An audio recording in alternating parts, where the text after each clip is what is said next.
നമുക്കിന്നൊരു plant cell observe ചെയ്താലോ. അപ്പോൾ മിസ്സിന്റെ കയ്യിൽ ഇപ്പോൾ ഒരു ഓനിയൻ ആണ് ഉള്ളത്. ഈ ഒരു ഓനിയന്റെ ഉള്ളിലുള്ള സെൽസ് ആണ് നമ്മളിത് നോക്കാനായിട്ട് പോകുന്നത്. അപ്പോൾ അതിന് വേണ്ടിയിട്ട് ആവശ്യമുള്ള സാധനങ്ങൾ എന്തൊക്കെയാണെന്നുള്ള മിസ് കാണിച്ചു തരാം. അപ്പോൾ ഈ ഒരു എക്സ്പെരിമെന്റ് ചെയ്യാനായിട്ട് നമുക്ക് ആവശ്യമുള്ള സാധനങ്ങൾ എന്തൊക്കെയാണെന്ന് നോക്കി നോക്കാം. നമുക്കൊരു ഓനിയൻ വേണം, പിന്നെ അതേപോലെ തന്നെ നമുക്കൊരു ഫോർസെപ്സ് വേണം, സിസേഴ്സ് വേണം, പിന്നെ ഒരു കത്തി ഉണ്ടെന്നുണ്ടെങ്കിൽ വളരെ നല്ലത് ഒനിയനൊക്കെ കട്ട് ചെയ്തെടുക്കാനായിട്ട്.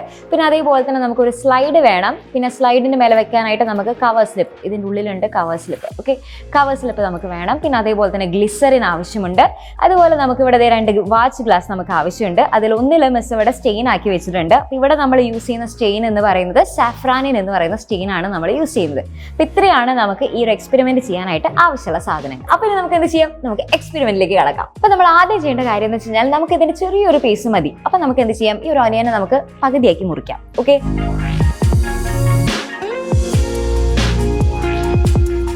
അപ്പോൾ ഈ ഒരു എക്സ്പെരിമെന്റ് ചെയ്യാനായിട്ട് നമ്മൾ എന്താ ചെയ്യേണ്ടതെന്ന് വെച്ച് കഴിഞ്ഞാൽ നമ്മളിതാ ഒരു ഒനിയൻ്റെ നമ്മൾ ഈ ഫ്ലഷി ലീവ്സ് എടുക്കുന്നു. ഓക്കെ, അതിൻ്റെ ഏതെങ്കിലും ഒരു ലെയർ നമ്മൾ എടുത്താൽ മതി. ദെൻ അതിനുശേഷം നമ്മൾ എന്താ ചെയ്യുന്നത് വെച്ചാൽ നമ്മളൊരു ഫോർസെപ്സ് എടുക്കുക. അതിന് ജസ്റ്റ് ഇങ്ങനെ ചുരണ്ടി ഇങ്ങനെ എടുക്കുക. ഓക്കെ, നമുക്കിതിൻ്റെ ഉള്ളിലുള്ള ആ ഒരു ഇന്നർ ലെയറാണ് നമുക്ക് കിട്ടേണ്ടത്. ഓക്കെ, ആ ഒരു ഇന്നർ ലെയറാണ് നമുക്കിവിടെ ആവശ്യമുള്ളത്. അപ്പോൾ നമുക്ക് എന്ത് ചെയ്യാം, ജസ്റ്റ് ഒന്ന് ആ ഫോർസെപ്സ് കൊണ്ട് നമ്മളതൊന്നും എടുത്തു കഴിഞ്ഞാൽ നമുക്കത് സുഖമായിട്ട് എന്ത് ചെയ്യാൻ പറ്റും, ഇതിങ്ങനെ നമുക്ക് പീൽ ചെയ്തെടുക്കാനായിട്ട് പറ്റും കേട്ടോ. ഇത് സുഖമായിട്ട് ഇത് കിട്ടും.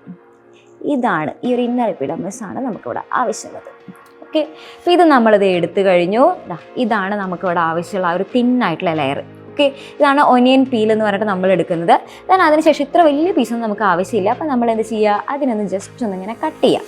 ഒരു കുട്ടി പീസേ നമുക്ക് ആവശ്യമുള്ളൂ. നമ്മളത് ഒരു കുഞ്ഞു പീസ് കട്ട് ചെയ്തെടുത്തിട്ടുണ്ട്. കയ്യിൽ നിന്ന് പോകാതെ നോക്കണം. ഇനി നമുക്ക് എന്ത് ചെയ്യാന്ന് വെച്ചാൽ നമ്മുടെ ഈ ഒരു കുഞ്ഞു പീസിനെ നമുക്ക് ഈ ഒരു സ്റ്റെയിനിലേക്ക് ഇട്ട് കൊടുക്കാം. ഓക്കെ, അപ്പോൾ സ്റ്റെയിനിൽ അത് കുറച്ച് ചേർന്ന് കിടന്നാൽ മതി. അപ്പോൾ തന്നെ അത് വേഗം കളർ പിടിക്കുന്നതായിരിക്കും. ഇനി അതിനുശേഷം നമ്മൾ എന്ത് ചെയ്യാം, നമ്മുടെ സ്ലൈഡ് നമ്മൾ എടുക്കുക. ഓക്കെ, സ്ലൈഡ് നമ്മൾ എടുത്തു. ദെൻ അതിനുശേഷം നമ്മുടെ ഗ്ലിസറിൻ എടുക്കുക. ഗ്ലിസറിൻ നമ്മൾ ജസ്റ്റ് ഒരു ഡ്രോപ്പ് നമ്മൾ എന്ത് ചെയ്യുക, ജസ്റ്റ് നമ്മൾ ഒരു ഡ്രോപ്പ് ഈ ഒരു സ്ലൈഡിലേക്ക് നമ്മൾ ഒഴിച്ചു കൊടുക്കുക. ഓക്കെ, ഈ ഗ്ലിസറിൻ നമ്മൾ ആഡ് ചെയ്യുന്നത് നമ്മുടെ സ്പെസിമെൻ ഡ്രൈ ആയി പോകാതിരിക്കാൻ വേണ്ടിയിട്ടാണ്. ഇനി അതിനുശേഷം നമ്മൾ ഓൾറെഡി നേരത്തെ ഇട്ട് വെച്ചിരുന്നത് നമ്മുടെ ആ ഒരു സ്പെസിമെനെ നമ്മൾ എടുക്കുക. ദെൻ അതിനുശേഷം എക്സ്ട്രാ സ്റ്റെയിൻ നമ്മൾ റിമൂവ് ചെയ്യാനായിട്ട് ജസ്റ്റ് നമ്മൾ വാട്ടറിലേക്ക് മാറ്റാം. ഓക്കെ, ദെൻ അതിനുശേഷം നമ്മൾ അതെന്ത് ചെയ്യുക, നേരെ ഈ ഒരു ഗ്ലിസറിലേക്ക് നമ്മൾ സ്ലൈഡിലേക്ക് അതിനെ കൊണ്ടുവരാം. ദെൻ അതിനുശേഷം നമ്മൾ എന്താ ചെയ്യേണ്ടതെന്ന് വെച്ച് കഴിഞ്ഞാൽ നമ്മളൊരു കവർ സ്ലിപ്പ് എടുക്കുക. ഈ കവർ സ്ലിപ്പ് നമ്മൾ എടുക്കുന്നത് എന്തിനാണെന്ന് വെച്ച് കഴിഞ്ഞാൽ നമുക്ക് ഒരു എയർ ബബിൾസ് ഒന്നും ഇല്ലാതെ തന്നെ നമുക്ക് എന്ത് ചെയ്യണം, ഈ സ്പെസിമെനെ നമുക്ക് കറക്റ്റായിട്ട് നമ്മുടെ മൈക്രോസ്കോപ്പിലൂടെ കാണണം. അപ്പോൾ അതിന് വേണ്ടിയിട്ടാണ് നമ്മൾ ഈ ഒരു കവർ സ്ലിപ്പ് ഇടുന്നത്.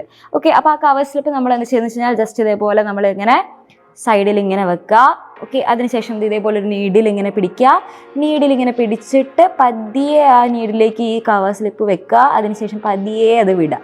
ഓക്കെ, അപ്പം അത് നേരെ കറക്റ്റായിട്ട് നമുക്ക് കിട്ടും. ഓക്കെ, അപ്പോൾ അതേ നമുക്ക് ഇവിടെ സ്ലൈഡ് റെഡിയായി. ഇനി എക്സസ് ആയിട്ട് നമുക്ക് സ്റ്റെയിൻ ഉണ്ടെന്നുണ്ടെങ്കിൽ നമുക്ക് എന്ത് ചെയ്യാം, അത് ജസ്റ്റ് നമുക്ക് തുടച്ച് മാറ്റിയെടുക്കാവുന്നുള്ളൂ. ഇനി നമുക്ക് ഈ ഒരു സ്ലൈഡിനെ നമുക്ക് മൈക്രോസ്കോപ്പ് വെച്ചിട്ട് നോക്കി നോക്കാം. ഓക്കെ, അപ്പോൾ ആദ്യം നമുക്ക് മൈക്രോസ്കോപ്പിൻ്റെ 10x പവർ വെച്ചിട്ട് നമുക്ക് നോക്കി നോക്കാം. പിന്നെ അതിന് ശേഷം നമുക്ക് എക്സ്ട്രാ പവർ വെച്ചിട്ട് നമുക്ക് നോക്കി നോക്കാം. ഓക്കെ, അപ്പോൾ 10x നമുക്ക് എങ്ങനെയാണെന്നുള്ളത് നമുക്ക് നോക്കി നോക്കാം.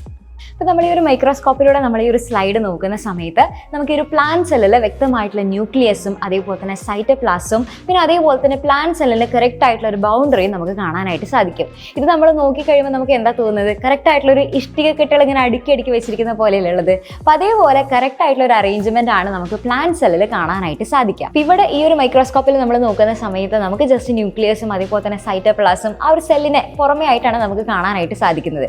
പക്ഷേ ഇനിയും നമുക്ക് ഇതിൻ്റെ ഉള്ളിൽ സെൽ ഓർഗനൽസ് കാണാനായിട്ട് സാധിക്കും. പക്ഷേ ഈ ഒരു മൈക്രോസ്കോപ്പ് വെച്ച് നമുക്ക് കാണാനായിട്ട് സാധിക്കില്ല. അതിന് നമുക്ക് ഇലക്ട്രോൺ മൈക്രോസ്കോപ്പ് ഒക്കെ യൂസ് ചെയ്ത് കഴിഞ്ഞാലാണ് നമുക്ക് കൂടുതൽ നമുക്ക് ഓരോ സെൽ ഓർഗനൽസും നമുക്ക് ഡീറ്റെയിൽ ആയിട്ട് കാണാനായിട്ട് സാധിക്കുക. ഓക്കെ, അപ്പോൾ ഇത്രയാണ് നമ്മുടെ പ്ലാന്റ് സെല്ലിൽ നമുക്ക് കാണാനുള്ളത്.